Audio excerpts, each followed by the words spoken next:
Hallelujah. सभी को जय मसीह की। मैं अमरीक जॉय आज एक बार फिर प्रभु पिता का धन्यवाद करता हूं कि प्रभु पिता ने समय दिया कि आज एक बार फिर प्रभु पिता के वचन आपके साथ बांट सकूं। मेरा YouTube channel Hindi Punjabi Bible study Amrik Singh, इस चैनल के ऊपर मैं आपका स्वागत करता हूं। अगर आप मेरे चैनल पर नए हो, अभी तक आपने इस चैनल को सब्सक्राइब नहीं किया, तो आप जल्दी से जल्दी इस चैनल को सब्सक्राइब करें। साथ में जो बेल आइकॉन है उसको टच कर ले, ताकि आने वाले हर नए वीडियो का नोटिफिकेशन, उसकी जानकारी आपको तुरंत मिलने पाए और आप मेरे साथ इस वीडियो के अंत तक बने रहें। वीडियो पसंद आए इसको शेयर करना, कमेंट करना। नहीं पसंद आए तो कोई बात नहीं, आप इसको डिसलाइक करना, लेकिन कमेंट में भी आप अपना सवाल रख सकते हो, या फिर आप मुझसे कोई बात करना चाहते हो तो मेरा कॉन्टैक्ट नंबर बीच में दिया गया है, तो आप मुझे व्हाट्सअप कर सकते हो, मुझे कॉल कर सकते हो। और अगर आप मिलना चाहो तो मैं आपके लिए समय निकाल सकता हूं। लेकिन आज मैं जो आपसे बात करने वाला हूं, इस बात को बहुत ध्यान से सुनना, इस बात को बहुत ध्यान से समझना। और मेरा जो इरादा है वो किसी को ठेस पहुंचाने का नहीं है, और ना ही मेरा इरादा किसी को नीचा दिखाने का है या किसी को बड़ा करने का है। लेकिन जो परमेश्वर के वचन की सच्चाई है, मैं तो वो सच्चाई आपके सामने रखना चाहता हूँ। और आज मसीही समाज में न जाने क्या चल रहा है। जी हाँ, आज एक मंडली वाले, एक कलीसिया वाले दूसरी कलीसिया वाले का विरोध कर रहे हैं। आज एक पास्टर दूसरे पास्टर की निंदा कर रहा है। खैर, सारी बात हम देखेंगे, समझेंगे। लेकिन मैं एक बात कहना चाहता हूँ, एक बात पूछना चाहता हूँ। क्या जो ब्रांच बोलते हैं, शाखा, हिंदी शब्द है शाखा और इसको बोलते हैं ब्रांच। क्या एक सेवक अपनी ब्रांच, अपनी शाखा किसी दूसरे जगह पर वो खोल सकता है? 100 kilometre, 200 kilometre, 400 kilometre, 500 kilometre, 1000 kilometre, या वो अपनी शाखा जो उसकी है, ब्रांच है, या क्या वो कभी भी कहीं पर भी खोल सकता है? और जो उसके इलाके में, उसी जगह पर, उसी शहर में, उसी गांव में, उसी मोहल्ले में जो सेवक लोग हैं, क्या उनको मिलकर उस शाखा खोलने वाले सेवक का, उस ब्रांच खोलने वाले सेवक का विरोध करना चाहिए? मेरी बात को ध्यान से सुनना और समझना। क्या ऐसा करना चाहिए? क्या ऐसा करने से परमेश्वर खुश होते हैं? अगर क्या एक सेवक जिसको पता है कि वहाँ पर सेवक लोग हैं, वो एक डिस्ट्रिक्ट है, एक बड़ा सा शहर है, या एक गांव है, या एक मोहल्ला है, जो भी है, वहाँ पर अगर मैं अपनी ब्रांच खोलूँ, अपनी शाखा खोल लूँ, तो वहाँ पर परमेश्वर के संदेश में बांट सकूँ, लोग वहाँ पर सुन सकें, लोग वहाँ पर बचाए जा सकें। क्या उस सेवक को इतना मालूम नहीं है कि वहाँ पर और भी पास्टर लोग हैं, वहाँ पर और भी सेवक लोग हैं, वो भी तो यही काम कर रहे हैं? क्या दोनों में ये फूट नहीं? क्या दोनों में एक दूसरे के प्रति मन में कड़वाहट नहीं आ गई? अगर ऐसा कुछ होता है तो जब ऐसी कड़वाहट कोई इंसान अपने अंदर रखेगा, मैं तो यहाँ पर सेवक हूँ, इस शहर में मेरा नाम है, इस शहर में मेरा बोलबाला है, और दूसरा सेवक आकर यहाँ पर अपनी शाखा कैसे खोल सकता है, यहाँ पर अपनी ब्रांच कैसे खोल सकता है? अगर वो ऐसा करता है तो क्या उस सेवक के हृदय में उस सेवक के प्रति जलन नहीं? क्या जेलसी नहीं? क्या नफरत नहीं? क्या कड़वाहट नहीं? तो ऐसी बातें इंसान रख कर क्या वो स्वर्ग में जा सकता है? क्या वो परमेश्वर के पास जा सकता है? और दूसरा सेवक भी अगर इसी इरादे से ये काम कर रहा है, तो क्या वो सेवक भी स्वर्ग में जाएगा? आप क्या मानते हो? कोई बात नहीं, आप जो भी मानते हो। अभी तक अगर आपके अंदर ऐसी बातें हैं तो मेरी विनती है, सबसे पहले वो सारी बातें आप अपने दिलो दिमाग से बाहर निकाल दो, साइड पर रख दो। आज हम जो सीखने वाले हैं, इसको ध्यान से सुनना, इसको ध्यान से सुनना। प्रभु यीशु ने सभी के लिए जान दी है। जी हाँ, प्रभु यीशु ने सभी लोगों के लिए जान दी है, और प्रभु यीशु यही चाहते हैं कि सभी लोग उद्धार पाएं और परमेश्वर के राज्य में प्रवेश करने पाएं। तो प्रभु यीशु ने अपने चेलों को एक आज्ञा दी थी, जाओ सारे देशवासियों को मेरे चेले बनाओ। ये आज्ञा है। अब ये आज्ञा है कि जाओ, मतलब जाना है, परमेश्वर का काम करना है, और लोगों को शत्रु शैतान के बंधन से छुड़ाकर परमेश्वर के राज्य में पहुंचाना है। ये आज्ञा है, ये काम है। तो आज ऐसा अगर हो रहा है, अगर ऐसा हो रहा है कि लोग शैतान के बंधन से आज़ाद हो रहे हैं, परमेश्वर के वचन की सच्चाई को सुन रहे हैं, मान रहे हैं, तो लेकिन फिर भी देखो विरोध तो होने वाला है। और विरोध कौन करेगा मालूम आप लोगों को? जो अन्य जाति के लोग हैं उनको विरोध करना चाहिए था, लेकिन आज तो मसीह को मानने वाले लोग एक दूसरे का विरोध कर रहे हैं। आज तो अन्य जाति लोगों से इंसान को खतरा नहीं, एक सेवक को अन्य जाति लोगों से खतरा नहीं, जितना खतरा उसको मसीही लोगों से है, एक सेवक से है। तो मैं जो कहना चाहता हूँ, इस बात को ध्यान से सुनना, इस बात को ध्यान से समझना। आज तो जो कुछ हो रहा है, मैं बाइबल से वचन पढ़ूंगा, एक एफसियों उसका फिलिपियों उसका 1 अध्याय मैं पढ़ूंगा।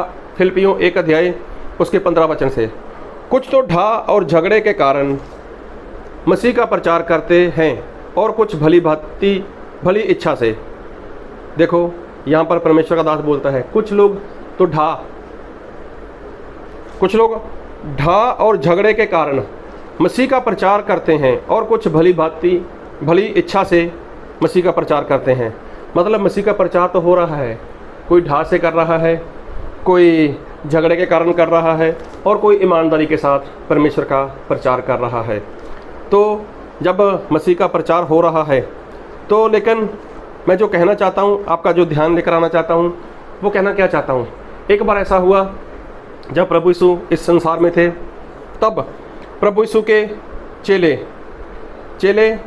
एक चेला था यूहन्ना, तो उसके बारे में लिखा है मरकुस 9 अध्याय उसके 38 वचन से। तब यूहन्ना ने उससे कहा, हे गुरु, हमने एक मनुष्य को तेरे नाम से दुष्ट आत्माओं को निकालते देखा और हम उसे मना करने लगे, क्योंकि वह हमारे पीछे नहीं हो लेता था।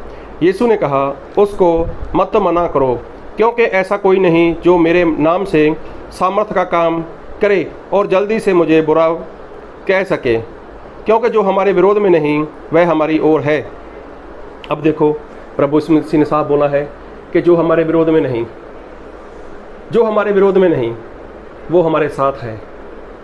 लेकिन आज मसीह का प्रचार हो रहा है, कोई झगड़े के साथ कर रहा है, कोई ईर्ष्या से कर रहा है, कोई किसी रीति से कर रहा है, और बहुत से सेवक लोग ऐसे हैं जो ईमानदारी के साथ और सच्चाई के साथ और आत्मा के साथ परमेश्वर का प्रचार कर रहे हैं। आज लोगों को इस बात का डर है, मैं तो इस शहर में हूँ, मैं तो इस डिस्ट्रिक्ट में रहता हूँ, मेरे पास मंडली है, मेरे पास कलीसिया है, अगर यहाँ पर कोई शाखा आ गई, अगर यहाँ पर कोई ब्रांच आ गई, तो मेरी संगत वाले लोग मुझे छोड़कर जा सकते हैं, मेरी संगत वाले लोग मुझे छोड़कर जाएंगे। तो आज लोगों के अंदर का डर है, आज लोग विरोध कर रहे हैं। तो लेकिन प्रभु यीशु ने क्या बोला, जो हमारे विरोध में नहीं वो हमारे साथ है। तो जो विरोध में नहीं वो हमारे साथ है। लेकिन मैं जो कहना चाहता हूँ, इस बात को बहुत ध्यान से सुनना। हो सकता है मेरी बात आज किसी को हजम ना हो सकता है किसी को बात ये पसंद ना आए, लेकिन कोई बात नहीं, परमेश्वर का जो वचन है मैं तो उसको आपके सामने रखना चाहता हूँ। और मैं बाइबल से वचन पढ़ूंगा, प्रेरितों का काम उसका 5 अध्याय, थोड़ा वचन लंबा है, आप इसको इत्मीनान से पढ़ना तो पता चल जाएगा। यहाँ पर क्या हुआ, अगर आप 12 वचन से पढ़ोगे ना, तो यहाँ पर प्रेरित लोगों ने परमेश्वर के नाम से कुछ अद्भुत से काम किए, अद्भुत काम किए, बीमार लोगों को चंगा किया, दुष्ट आत्मा को निकाला। और वहाँ पर जो यहूदी लोग थे, तो उनको इस बात को उन लोगों ने पसंद नहीं किया, और उन लोगों ने इनको पकड़ लिया और इनको बंदी गृह में डाल दिया, और इनके ऊपर उन्होंने कुछ ऐसी बातें बोल दी कि आज के बाद तुम लोग प्रभु यीशु के नाम का प्रचार मत करना। ये सारी बातें जब बोली, तो उसके बाद क्या हुआ, जब ऐसी बातें हुई तब क्या हुआ, तो इन लोगों ने प्रभु यीशु के नाम से कुछ बताना शुरू कर दिया। और जब बताना शुरू कर दिया, तो अगर आप चाहो तो पूरा वचन पढ़ना, मैं पढ़ूंगा तो वीडियो बहुत लंबा हो जाएगा, लेकिन मैं पढ़ूंगा आपके लिए इसके 33 वचन से। प्रेरितों का काम रसूला उसका 5 अध्याय उसका 33 वचन।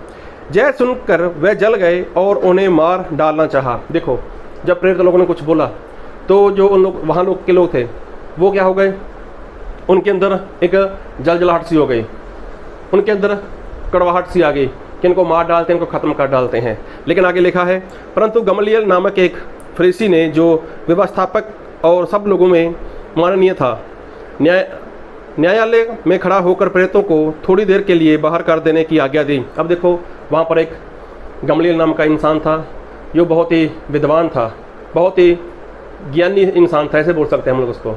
तो उसने बोला ऐसा करो, प्रेरित लोगों को कुछ समय के लिए बाहर निकाल दो और मैं आप लोगों से बात करना चाहता हूँ।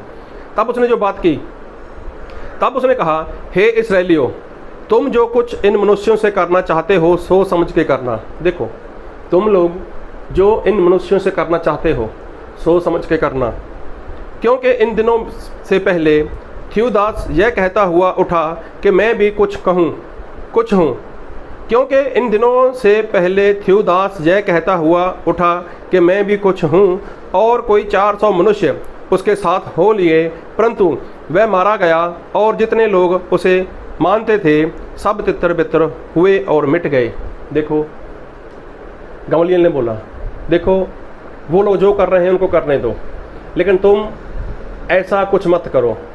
लेकिन मैं बताना चाहता हूँ कि एक इंसान था, थ्यूदास नाम का इंसान, उसने बोला कि मैं कुछ हूँ, तो उसने अपना यही काम शुरू कर दिया। लेकिन उसके साथ क्या हुआ कि उसके साथ तकरीबन 400 लोग जुड़ चुके थे और कुछ समय के बाद वो मारा गया, थ्यूदास नाम का इंसान, और जो 400 लोग थे वो तितर बितर हो गए और वो भी मिट गए। फिर लिखा है, उसके बाद नाम लिखाई के दिनों में यहूदा गलीली उठा और कुछ लोग अपनी ओर कर लिए, वह भी नष्ट हो गया और जितने लोग उसे मानते थे सब तितर बितर हो गए। अब कोई इंसान था जिसका नाम था यहूदा गलीली, वो भी उठा। तो जब यहूदा गलीली उठा तो उसने बोला कि मैं भी कुछ हूँ, मैं भी कुछ कर सकता हूँ। तो उसने भी कुछ लोगों को अपने साथ इकट्ठा कर लिया और फिर लिखा है कि वो भी नष्ट हो गया और जो उसके साथ लोग इकट्ठा थे वो भी तितर बितर हो गए। इसलिए अब मैं तुमसे कहता हूँ, इन मनुष्यों से दूर ही रहो और इनसे कुछ काम ना रखो, क्योंकि यदि यह धर्म या काम मनुष्यों की ओर से है तब तो मिट जाएगा, परंतु यदि परमेश्वर की ओर से है तो तुम उन्हें कदापि मिटा ना सकोगे। कहीं ऐसा ना हो कि तुम परमेश्वर से भी लड़ने वाले ठहरो। अब देखो, परमेश्वर के वचन में जो आज हमसे परमेश्वर बात कर रहे हैं, तो गमलीएल नाम के इंसान ने बोला कि देखो, अगर जो यहूदा गलीली था उसने भी ऐसा कुछ किया और वो भी नाश हो गया और जो उसके साथी लोग थे वो भी तितर बितर हो गए, तो परमेश्वर आज आपसे कहना क्या चाहते हैं? कोई ब्रांच आती है, कोई शाखा आती है, आने दो, हमें उससे क्या, ऐसा मेरा मानना है। आती है तो आने दो। अगर वो मनुष्य की तरफ से है तो यहाँ पर साफ तो लिखा है, प्रेरितों का काम 5 अध्याय 33 से लेकर उसके 39 वचन तक स्पष्ट लिखा है कि ऐसा लिखा है। एक बार फिर पढ़ूंगा, इसके पढ़ूंगा 38 वचन से। इसलिए 38 वचन, इसलिए अब मैं तुमसे कहता हूँ, इन मनुष्यों से दूर ही रहो और इनसे कुछ काम ना रखो, क्योंकि यदि यह धर्म या काम मनुष्यों की ओर से है तब तो मिट जाएगा। देखो, वो जो करना चाहते हैं उनको करने दो। अगर ये काम किसी इंसान की ओर से है तो वो काम आज नहीं तो कल मिट जाएगा, ख़त्म हो जाएगा। लेकिन फिर परमेश्वर के वचन में जो गमलीएल ने बोला है वो क्या बोला है इसके 39 वचन में, परंतु यदि परमेश्वर की ओर से है, देखो ये काम अगर परमेश्वर की ओर से है तो तुम उन्हें कदापि मिटा ना सकोगे। कहीं ऐसा ना हो कि तुम परमेश्वर से भी लड़ने वाले ठहरो। तो देखो, अगर ये काम परमेश्वर की ओर से है तो ऐसा ना हो कि आप गलती कर लो बैठो। आज देखो, चाहे वो लोग LED पर बड़ी बड़ी स्क्रीन के ऊपर परमेश्वर का वचन बांट रहे हैं, लेकिन मैं एक बात कहना चाहता हूँ, परमेश्वर के वचन में अगर मैं वो बात करूँ रोमियो 10 अध्याय में, अगर वहाँ पर हम देखते हैं तो वहाँ पर किसी के जीवन में चमत्कार हो या किसी के जीवन से दुष्ट आत्मा चला गया तो ये कोई इंसान के बचने का काम नहीं है। मान लो किसी की बीमारी चली गई, किसी का कैंसर चला गया, कोई HIV से पीड़ित था उसको छुटकारा मिल गया, किसी के अंदर स्टोन थी वो चली गई, या किसी के अंदर कोई भी ऐसी भयानक किसी बीमारी थी, अगर परमेश्वर के दास ने LED से या बड़ी सी स्क्रीन पर किसी के लिए प्रार्थना कर दी, अगर वो इंसान चंगा हो गया तो क्या ये चंगाई उस इंसान को अनंत काल का जीवन दे सकती है? क्या ये चंगाई उस इंसान को अनंत काल का जीवन दे सकती है? क्या ये चंगाई, ये छुटकारा उस इंसान को स्वर्ग पहुंचाएगी? नहीं पहुंचाएगी। ये आप भली भांति जानते हो, और ये वो भी जानता है भली भांति जो एक बड़ा सेवक है, जो शाखा खोल रहा है, जो ब्रांच खोल रहा है। तो उसको ये भी जानना है, उसको ये भी पता है कि इनका बपतिस्मा होना चाहिए। और बपतिस्मा कैसा होना चाहिए? जैसे आजकल हो रहा है वैसा नहीं। जैसा बपतिस्मा हुआ था पतरस ने दिया बाइबल में, प्रेरितों का काम 2 अध्याय, अगर आप 37 वचन से पढ़ोगे ना, आप अच्छे से जानते हो कि पहले सच्चा विश्वास, पश्चाताप, पापों की क्षमा के लिए बपतिस्मा, उसके बाद जब प्रेरित उनके ऊपर हाथ रखेगा तब वो पवित्र आत्मा दिए जाएंगे। और पवित्र आत्मा क्या है? वो स्वर्ग जाने का एक बयाना है। तो जो इंसान इतना सा काम करेगा तो वो खुद भी बचेगा और लोगों को भी बचाएगा। तो मैं कहना क्या चाहता हूँ, चिन्हों चमत्कार हो रहे हैं, ये कोई बड़ी बात नहीं है। अरे प्रभु यीशु के नाम से होते हैं।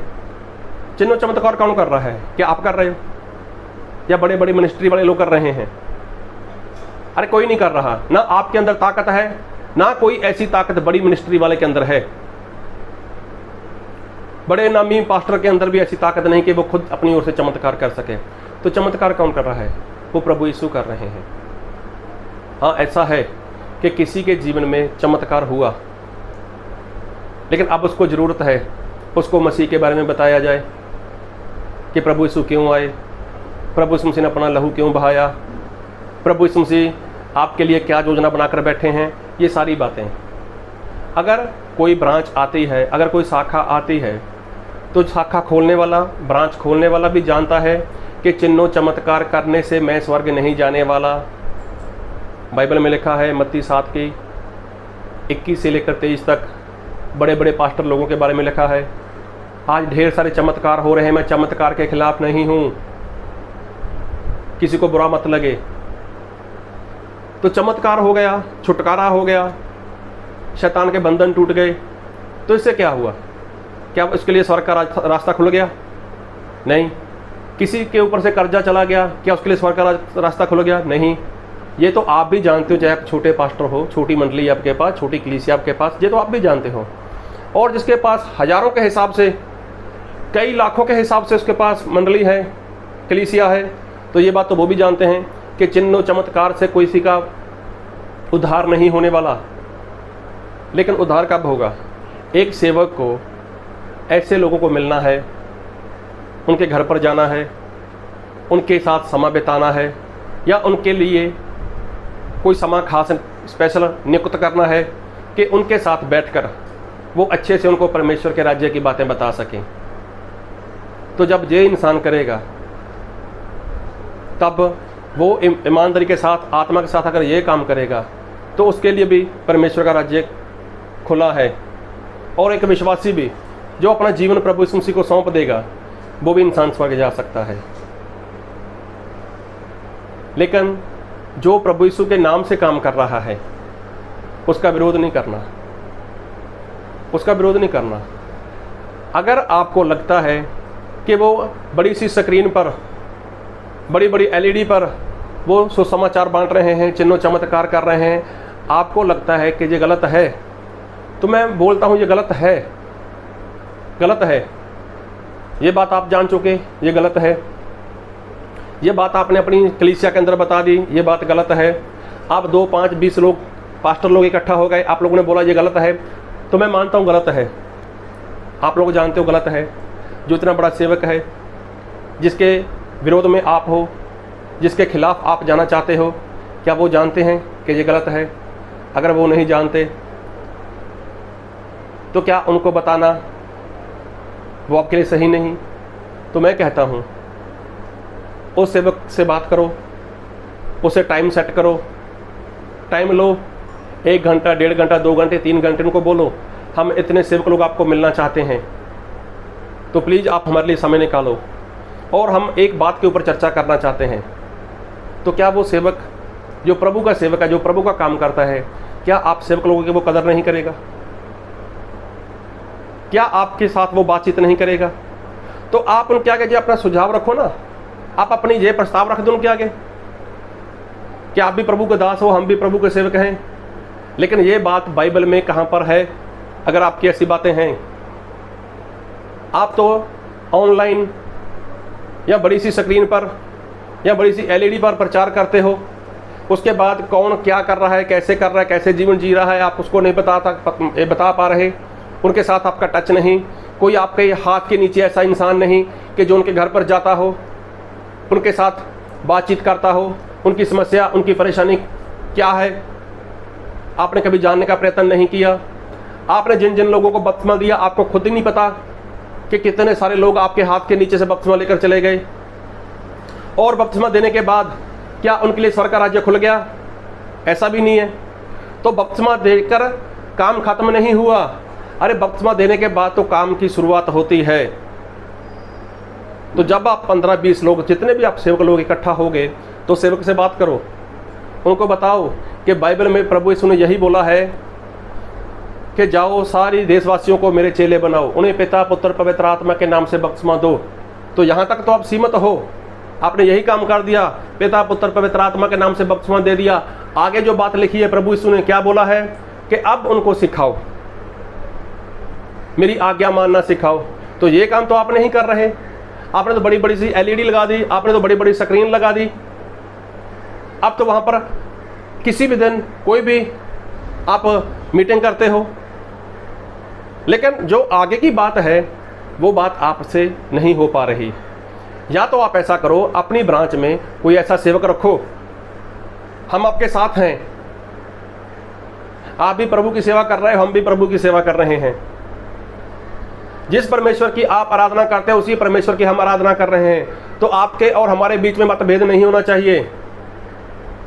तो आप कोई भी ब्रांच खोलो, कोई भी शाखा खोलो, लेकिन वहां पर आपका एक सेवक मौजूद होना चाहिए। तो क्या वो सेवक आपकी बात को नहीं सुनेगा?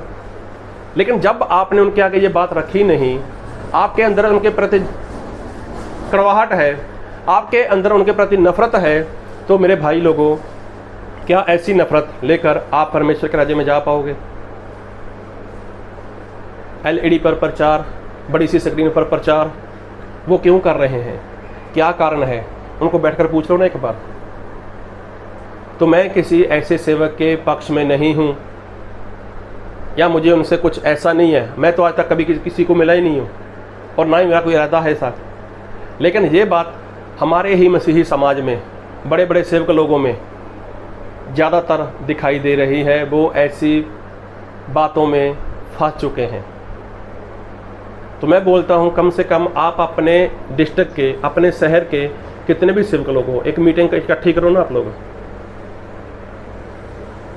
आपकी ऐसी हरकतों से मालूम है अन्य जाति लोगों में क्या होगा? वो देखेंगे कि मसीही समाज के अंदर ही फूट पड़ चुकी है। मसीही समाज के अंदर जो फूट पड़ी है ना, तो अब इनका राज्य वो स्थापित नहीं रहने वाला, इनका राज्य कायम नहीं रहने वाला। तो फिर तो कोई भी आकर आपको कैसे भी गिरा सकता है, कैसे भी मार सकता है। आप लोग पढ़े लिखे हो, आप लोगों ने बहुत कुछ सीखा है, आपके पास बहुत सारा ज्ञान है, और हो सकता है आप लोगों ने बहुत बार बात बताई हो। एक इंसान था, उसके बेटे थे, उसने लकड़ी ली और सभी को एक एक लकड़ी दे दी। तो क्या बोला, इसको तोड़ दो। तो सभी बच्चों ने लकड़ी उसके सामने तोड़ दी। बाप बीमार था, तो जब उसने लकड़ी को इकट्ठा कर दिया, तो पहले बेटे को दिया, बोला इस लकड़ी को तोड़। उससे नहीं टूटी, दूसरे से नहीं टूटी, तीसरे।